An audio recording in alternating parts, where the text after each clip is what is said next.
L'étoile de David, qui n'apparaît absolument nulle part dans toute la Bible, est fausse. The Star of David appearing absolutely nowhere in the whole Bible is fake. La franc-maçonnerie sous toutes ses formes et enseignements, elle aussi est fausse. Freemasonry is in all his teaching and forms also is fake. Usury conspiracy to shed blood is forbidden at least 144 times in the whole Bible. Usure, complot pour répandre le sang, est interdite dans toute la Bible, au minimum à 144 reprises dans le judaïsme. Cette vidéo apporte 144 preuves scientifiques, archéologiques et historiques de ce que l'étoile de David est fausse et que la franc-maçonnerie aussi est fausse. This video brings forth 144 scientific, archaeological and historic proof of that the Star of David and Freemasonry are fake. First demonstration, première démonstration. Vous allez dans Google, chacun tape la Sainte Bible dans Google. Vous prenez une Bible de votre choix, vous cliquez dessus, il s'ouvre cette Bible et dans laquelle il y a un moteur de recherche qui ressemble à Google. Dans ce moteur de recherche, vous tapez étoile. Vous ne trouverez absolument aucune étoile, il y a très peu d'étoiles, qui soit attachée ni à Salomon, ni au roi David.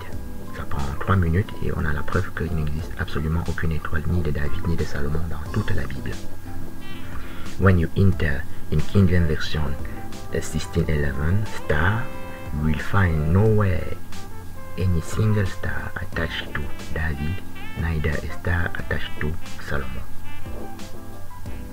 The same way, there exists in the whole Bible no single Ashkenazim Jew, Hebrew, or Shemite. There is only 3 occurrences of Ashkenaz in the whole Bible. The first in Genesis chapter 10, verse 3. The second in 1 Chronicles chapter 1, verse 5. And the third in Jeremiah chapter 53. In these 3 appearances, Ashkenaz is son of Japheth, not of Shem. So there is no Jew, Ashkenaz, neither on the flesh, neither on the spirit, as you have proved. Donc, quand vous tapez Ashkenaz, vous trouverez donc aucun Ashkenaz, ni juif, ni sémite, car quand vous tapez dans la Bible Ashkenaz, il y a 3 apparitions d'Ashkenaz, un dans Genèse chapitre 10, verset 3, un dans le premier livre des Chroniques, chapitre 1, verset 5, et le troisième dans Jérémie, chapitre 53, dans lesquels Ashkenaz est décrit comme fils de Japheth et pas comme fils de Shem, de Sem. Pour cette raison-là, Ashkenaz n'est pas sémite, ni selon la chair, ni selon l'esprit, puisque l'usure est contre le judaïsme, mais anti-judaïque. Le judaïsme de Moïse interdit l'usure. De la même façon, il n'existe absolument aucun juif séfarade dans toute la Bible. Séfarade n'apparaît qu'une seule fois dans toute la Bible, dans Abdias chapitre 1 verset 20. Il y est décrit comme étant un cananéen. Ésaü est donc cananéen. Il n'est donc pas sémite non plus. There exists in the whole Bible no single Sepharad Jew, no Shemite, no Hebrew. Sepharad appears only one time in the whole Bible, in Obadiah chapter 1 verse 20, in which Sepharad is a Canaanian. Esaü, Edom, Sarepta. Sepharvaim in second book of Chronicle, in second book of the King chapter 17, Sepharvaim also means Sepharad, which also means Sarepta, which are Babylonian.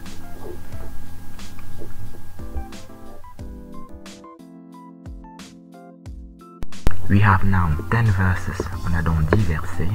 On the left part of the slide, we have Edom, Esaü, Teman, Philistine, Galaad, and Sarepta, which all of which means define Sepharad. Teman also means Amalekite, Amalek.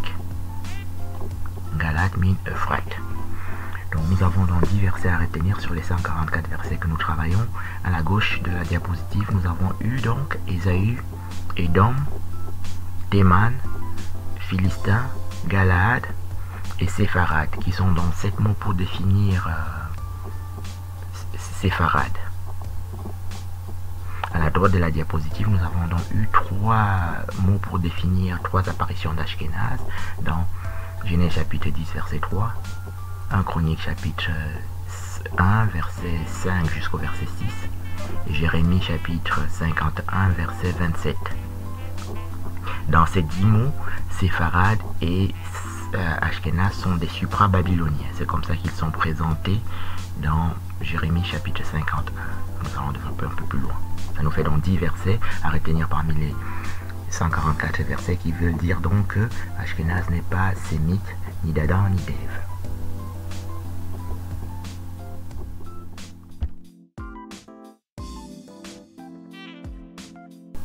Nous avons donc 3 démonstrations jusqu'ici.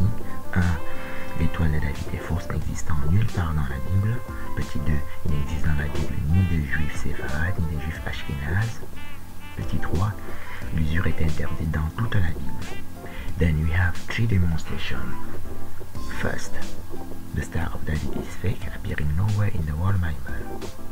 Second, there is no Ashkenazim, no Sepharad Jew in the whole Bible. 3. Usury is forbidden in the whole Bible. Anyone can check this, entering these keywords in the Bible, any Bible of your choice. Now, fourth demonstration. The Promised Land, Palestine, is also fake. The Holy Land, Promised Land, Palestine, is fake. La terre promise en Palestine est fausse. Ça, c'est la 4e démonstration. Dans toute la Bible, il y a une seule terre sainte. Une seule, pas 2, pas 3. Hein? Chacun ne vient pas créer sa terre sainte. Dans toute la Bible, la terre sainte, chacun tape terre sainte. Hein? Vous trouvez 2 définitions de terre sainte. Et c'est une seule terre sainte qui s'appelle Madian, terre sainte.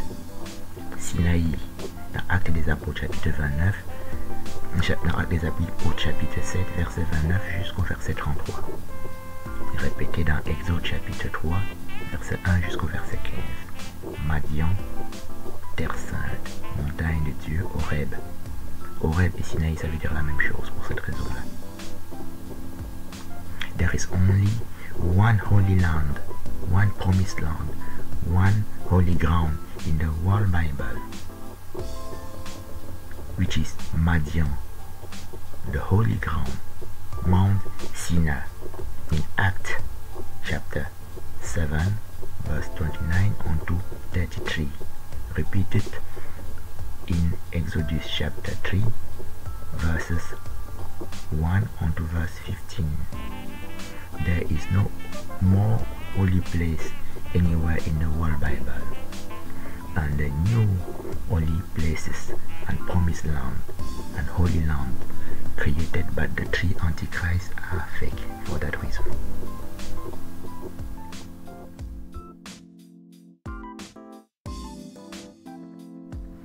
Cinquième démonstration, the 5th demonstration. The promised land Abraham received in Genesis chapter 15 from the verse 18 to the verse 21. La terre promise, Abraham la reçoit dans Genèse chapitre 15 du verset 18 jusqu'au verset 21. Abraham, je donne ce pays depuis le grand fleuve Euphrate, le pays des Kéniens, le pays des Hétiens, le pays des Cananéens, le pays des Jébusiens, le pays des Amoréens, le pays des Girgasiens. Nous avons 7 mots à définir. Genesis chapter 15 from the verse 18 to the verse 21, the promised land. Abraham, have I given this land from the great river Euphrates, the land of the Canaanites, the land of the Hittite, the land of the Jebusite, the Canaanite, the Amorite, and the Girgazite. So we have 7 words to define. The first word is Euphrates. Euphrates in the book of Judith chapter 2 from the verse 6 onto the verse 14 is defined as Madian Euphrates in the second book of Judith chapter 2. Le livre de Judith chapitre 2 définit Madian, Euphrates et Madian. Et dans le livre de Judith chapitre 1, du verset 6 au verset 9, on dit Euphrates, Éthiopie. Judith chapter 1 says Euphrates, Ethiopia, from the verse 6 to the verse 9. So, the Great Euphrates River, which is the Nile, is an Ethiopian and Midianite river. This is the first word here defined. The second word is, le deuxième mot c'est le pays des Kéniens. Kenite is also Bethlehem. We have in First Chronicle chapter 2 verse 54 to 55. Bethlehem is Kenite. You have Bethlehem, Kenite. Bethlehem c'est Kénien. Dans premier livre des Chroniques chapitre 2 versets 54 à 55 on dit Bethlehem, Kénien. Et Kénien c'est beau-père de Moïse. Dans le livre des Juges chapitre 1 verset 16 on dit Kénien, beau-père de Moïse, qui est répété comme je viens de le dire dans le livre des Juges chapitre 4 verset 11. Kenite, Moses' father-in-law, the book of Jude chapter 1 verse 16, repeated in the book of Jude chapter 4 verse 11. And the Moses woman wife is defined in Number chapter 2 at 2 times twice as an Ethiopian woman. Number chapter 12 verse 1, Moses, the Ethiopian woman he had married an Ethiopian woman, which is Zipporah in Exodus chapter 2 from the verse 15 to the verse 21. Zipporah, an Ethiopian woman. Kénien, beau-père de Moïse, et l'épouse de Moïse est définie dans Nombre chapitre 12 verset 1. On dit Moïse, la femme éthiopienne qu'il avait épousée, car il avait épousé une femme éthiopienne. Nombre chapitre 12 verset 1. Qui s'appelle Séphora, qu'on trouve dans Exode chapitre 2 verset 15 jusqu'au verset 21. Séphora. Ça c'est donc pour Kénien. Euphrates on a défini, Kénien est défini. Étien qu'on trouve en troisième position, c'est fils de Cham. Genèse chapitre 10, les fils de Cham. Verset 6. Et au verset 15, ce sont là les fils de Cham, verset 20. Et qui veut dire Étien, c'est donc fils de Cham. Hittite means son of Ham, defined in Genesis chapter 10 verse 1 onto verse 32. The son of Ham, verse 6. Et in the verse 15. These are the son of Ham in the verse 20. This is the third word to be defined. Canaan is also son of Ham in the same Genesis chapter 10 from the verse 6 to the verse 15. Twice son of Ham in the verse 6 and son of Ham in verse 15, Genesis chapter 10. Cananéen, Canaan est fils de Cham, qu'on trouve dans Genèse chapitre 10, le même Genèse chapitre 10 au verset 6 et au verset 15. Jébusien, qui s'appelle Tyr et Sidon. Jébusien veut dire Tyr et Sidon, qu'on trouve dans Zacharie chapitre 9, verset 1 jusqu'au verset 7. On dit Tyr et Sidon, ce sont les Jébusiens. Qui s'appellent donc ici, qu'on trouve dans le livre des Juges, chapitre 19, on dit Jébusien qui est Jérusalem. Chapitre 19, Juges. Donc, Jébusien veut dire toujours dans Genèse chapitre 10, Jébusien fils de Cham au verset 15. Amoréen fils de Cham aussi. Sidon, que je viens de citer dans Zacharie chapitre 9, se trouve aussi au verset 15 de Genèse 10. So Jebusite is son of Ham in the same chapter 10 of Genesis in the verse 15. Amorite and Girgazak also are son of Ham from the verse 15 in the Genesis chapter 10 to the verse 18. Sodom and Gomorrah also are sons of Ham in the same chapter 10 of Genesis. These are the 7 words that define the promised land that Abraham has received here in Genesis chapter 15, which which is Euphrates, Canaanite, Ethiopian woman, Hittite. Hittite also means the promise, the patriarch sepulchre. Hittite, Canaanite, Jebusite, Amorite, and Girgazite. The 7 words have been defined. Most of them are sons of Ham in Genesis chapter 10. Donc les 7 mots ont été définis qui sont donc Euphrate, Cananéen, Jébusien, Héthien, Amoréen et Girgazien. Ça c'est la terre promise qui pour cette raison-là ne peut pas être en Palestine. Parce que toute Cham est noire parce que son premier fils s'appelle Couche. Et Couche veut dire noir. Dans Jérémie chapitre 13 verset 23, on dit Couche éthiopien. So we have reached here 33 Bible verses. Ashkenaz is a fake Jew. 10 Bible verses define Ashkenaz and Sepharad. And we have 14 verses to define the Holy Land, Holy Ground. And 10 more verses to define the promised land given to Abraham.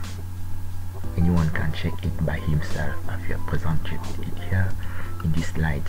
Donc nous avons maintenant 33 versets, 10 pour définir Ashkenaz, Sepharad, 14 pour définir la terre sainte, Madian, et maintenant 10 versets supplémentaires pour définir la terre promise qui a été donnée à Abraham dans Genèse chapitre 15. Chacun peut vérifier en ouvrant donc dans Google, on tape la Sainte Bible, on choisit une Bible électronique dans laquelle on tape les mots-clés de son choix.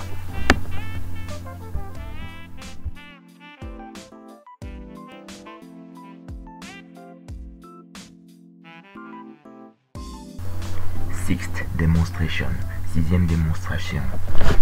Moïse mourut là, au pays de Moab. L'Éternel l'enterra à Moab. Personne n'a connu son sépulcre jusqu'à ce jour. Deutéronome chapitre 34 verset 1 jusqu'à verset 7.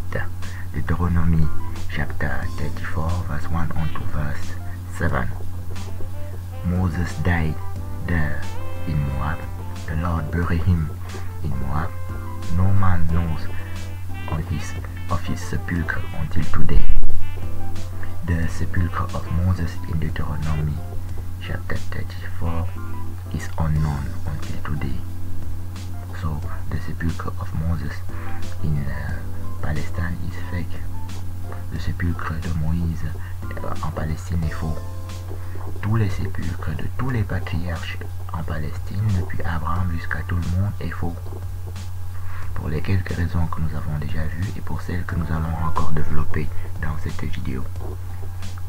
Le chemin le plus court, c'est de passer par Moïse ici, dont personne n'a connu son sépulcre, et c'est le rôle d'un antéchrist de renverser la parole de Dieu. Et les 3 antéchrists, c'est ce qu'ils font. Not only no man's the sepulchre is unknown, but also Moab means Ethiopia. In Numbers chapter 22 verse 7, Genesis chapter 36 verse 35, and in 1 Chronicles chapter 1 verse 7 on to verse 46. So all sepulchre over there in Palestine is fake.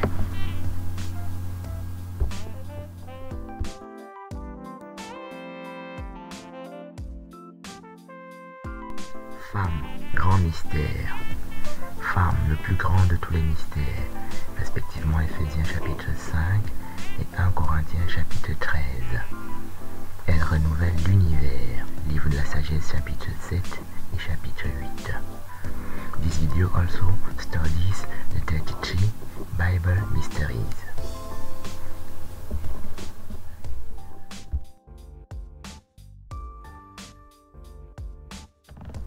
Femme, épouse de Dieu, gloire de Dieu, Apocalypse chapitre 21 verset 9.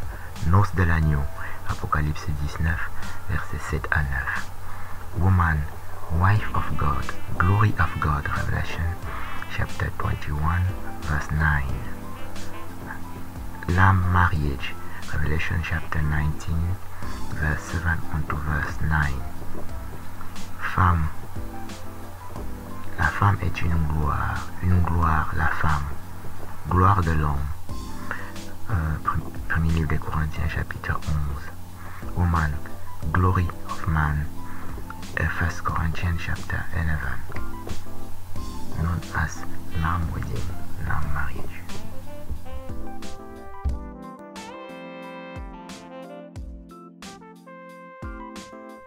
So, as we can see, feminism as equality among men and women is a severe delusion, Freemasonry delusion, since in ancient days women was God, also seen in Daniel chapter 11 verse 37.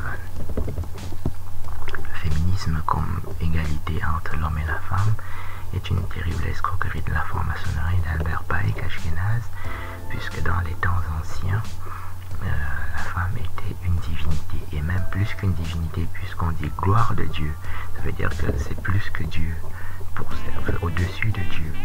On dit aussi femme divinité dans Daniel chapitre 11, verset 37.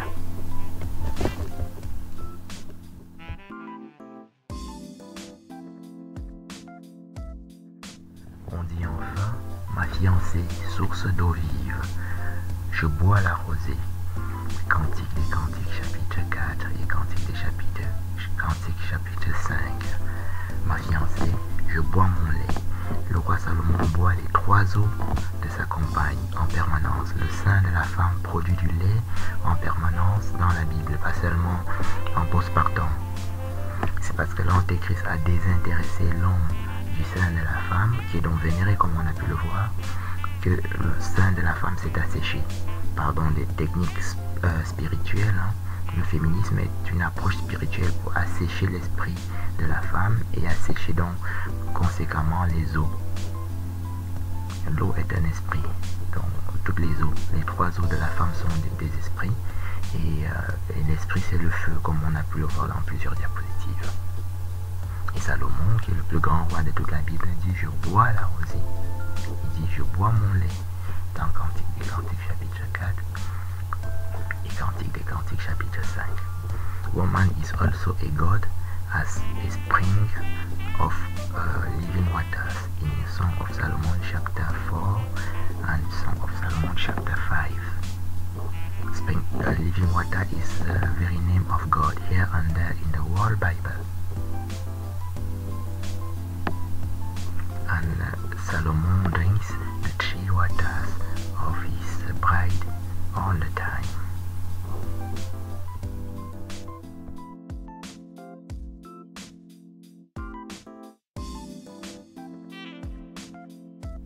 Sans être excessif, on dit aussi l'eau, le sang et l'esprit, la vie sur terre. Donc, qui se réfère à la femme dans 1 Jean chapitre 5, verset 5 jusqu'au verset 8, jusqu'au verset 14. Blood, water, blood and spirit on earth, the life on earth.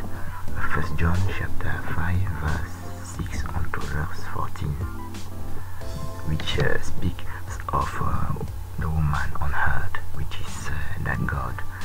This is the mystery 7 stars in Revelation chapter 1 verse 1 unto verse 20.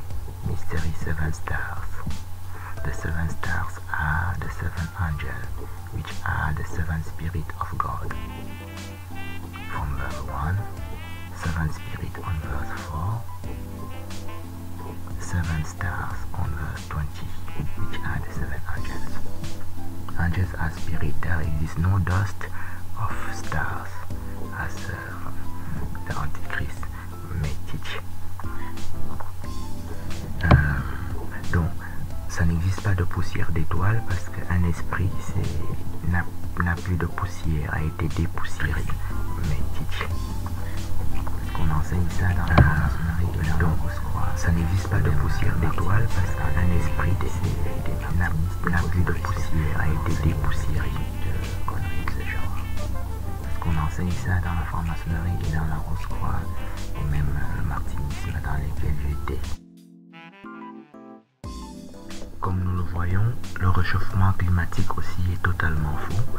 Ça s'appelle fausse science, amour de l'argent, grande source de gain.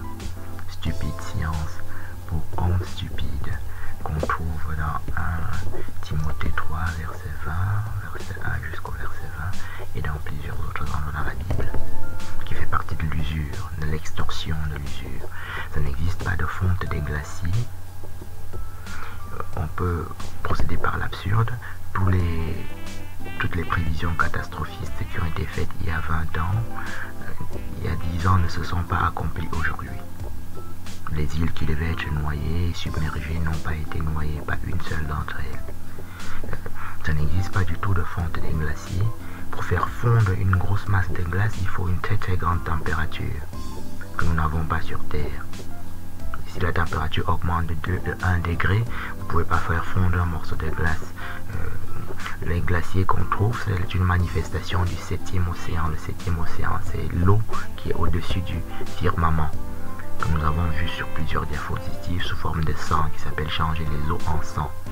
Le sang, c'est du feu, et c'est un peu un mystère, mais c'est la glace qui est sous forme de feu. Ça s'appelle Jérusalem céleste, cold and frost, c'est-à-dire glace et feu, qu'on trouve dans Zacharie chapitre 14. Dans tout le 7e océan qui se trouve donc au-dessus du ciel, au-dessus du firmament, et de la glace.